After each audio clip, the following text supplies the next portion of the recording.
Sometimes it's really hard working towards something that you really don't see in the natural yet, but you know that you're supposed to be doing it. You know that it's something inside of you that cries out every time you come in contact with this gift, and you know you're supposed to be doing it.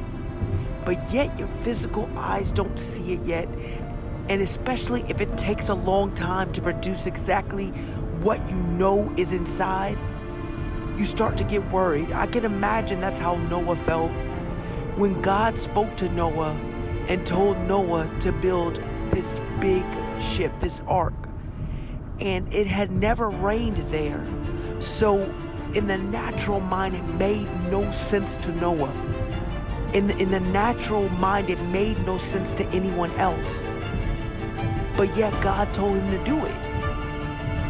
And so he begins to do exactly what God says. God called him an upright man, but he began to build exactly what God said. And I can imagine getting the supplies and getting the wood and people looking at him like, what are you doing? Why are you wasting time doing that when you could be focused on your family? You could be focused on the business that you have. You could be focused on your career. You could be focused on making your relationship better, but yet Noah knew what God had told him to do. So Noah goes and gets all the supplies, and he starts hammering, and he starts sawing, and he starts getting everything together. And little piece by little piece begins to come together, and then they realize what he's building or what he's doing. And I can imagine him being mocked, him being ridiculed. They're coming up to him asking him, what are you doing, Noah? Why are you doing this? You really look foolish. But yet Noah knew what God had told him to do. Noah knew that God had told him to build this ark because it was going to rain and he would flood the earth. So in the physical, he couldn't see what God was talking about, but he knew what God had promised him. He knew that God had told him to do this, and that he told him if he do this, that this would save him and his family. But he built, and I believe he began to hammer and hammer, hitting the nail on the head every single time. Sometimes messing up where he had to maybe start all over again. And how frustrating it might be working towards something and you don't see exactly the finished product of what you're working towards. So Noah begins to build this ark just as God said, and he's building and he's building, and he starts creating, and people start to see this great big ship, and they're laughing at him because they tell him, you built this, but yet you don't even have what you need around you in order for this thing to float. In order for this thing to do exactly what it was meant to do, you don't even have what you need. But yet Noah knew what God had told him. So Noah begins to get the animals 2 by 2. God sends the animals to Noah, and he sends them 2 by 2, just as God told him. And Noah starts to put the animals where they're supposed to go. He gets everything they need as far as food. And he's putting everything up, and people are looking at him. People are just watching from afar. Those that might not have talked about him to his face.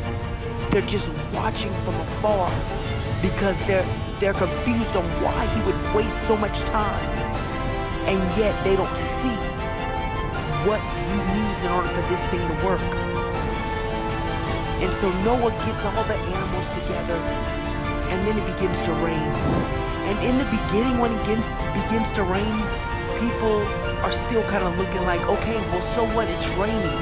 But yet understand you would have to have an abundance for this thing to take off and to begin to sail. So they're looking at him all strange, but yet he's still filling it with the things that he knows that he'll need on this journey. He's filling it with the things that he knows that the animals will need on this journey.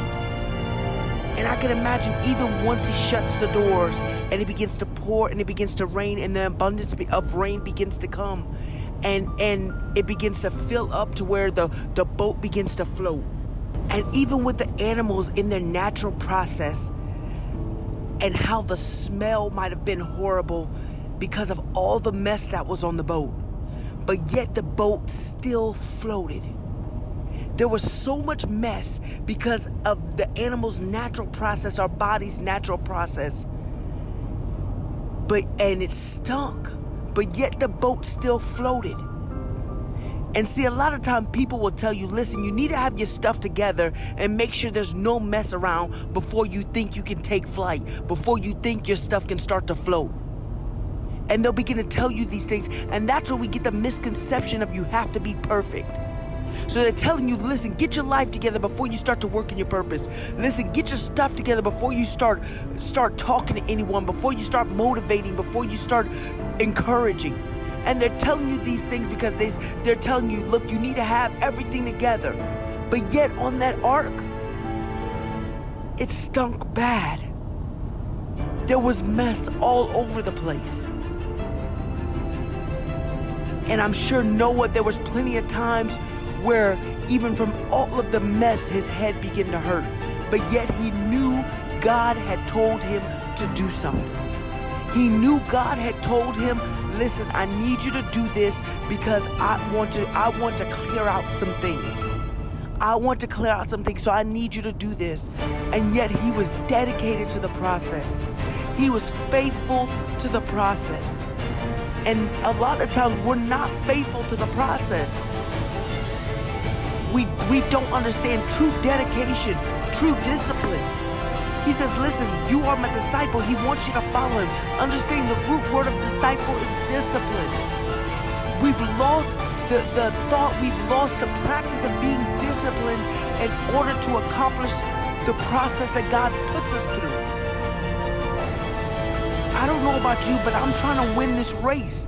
But understanding winning it is not the fastest nor the strongest, but just the one that endures to the end. So no matter when I feel like my ark is full of mess, no matter when I feel like I don't have it all together, no matter when I feel like I don't have exactly what it needs in order for my ship to float, I'm going to keep nailing. I'm going to keep working towards the process because I understand there was a promise in the process. I understand the promise that he told me in the process. But you have to be willing to be disciplined. You have to be willing to be dedicated to the process.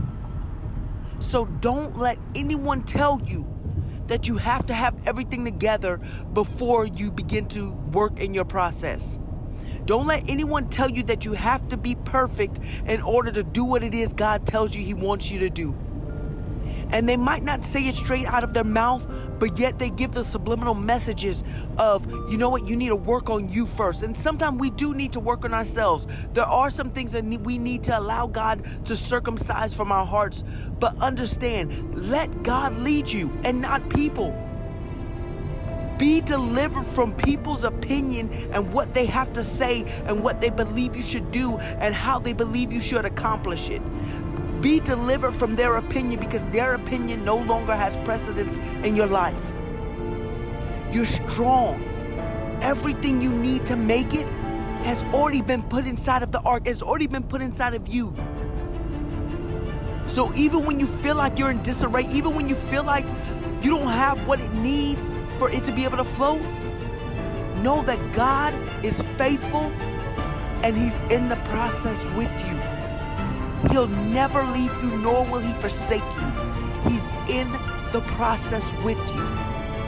Now let me ask you, do you trust him? Because there will be some times when you want to jump ship.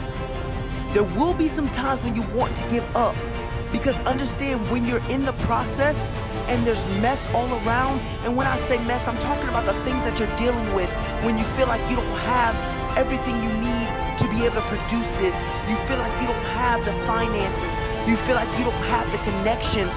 You feel like you don't have everything you need to survive this issue. That's what I'm talking about. Whenever that mess is around you and you want to jump ship because you hear people telling you, listen, you need to focus on this. Listen, you need to do this and do that. And so sometimes you might want to jump ship, but you have to remember the end goal. What is the end goal? See, this walk we have in life, It's bigger than just me and you. It's bigger than just something that you need to do. It's not about you. God wants to use you and pull something out of you for a bigger purpose. He says his plans for you are for good and not of evil. But understand, sometimes it takes that mess.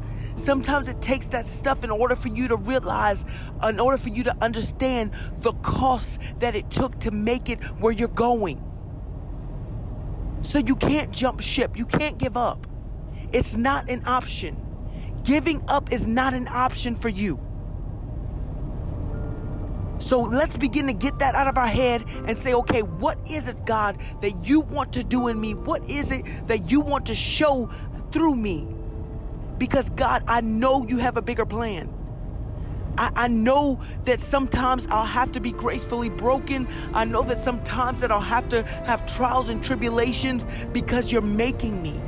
You're making me to the person that I need to be in order to be able to handle the smell of the mess, in order to be able to handle all of this.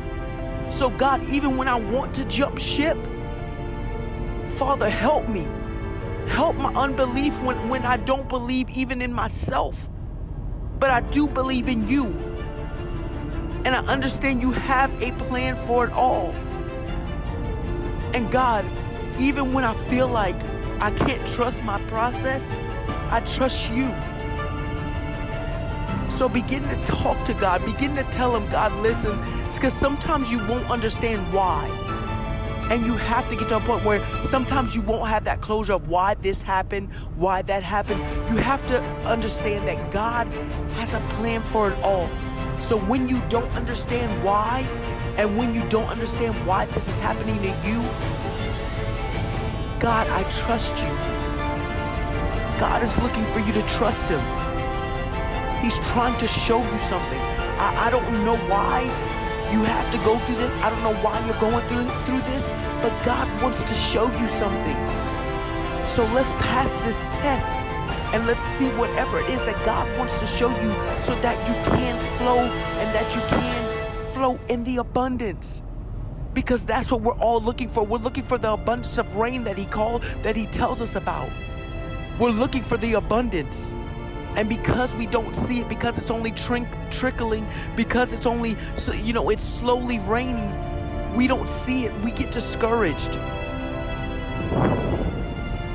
But you can make it and you will make it. You are a winner. You can do all things through Christ who strengthens you. There's nothing you can't handle. So when you feel like your life is in a mess, rest in the fact that there's about to be an abundance and you will flow. Just trust the process.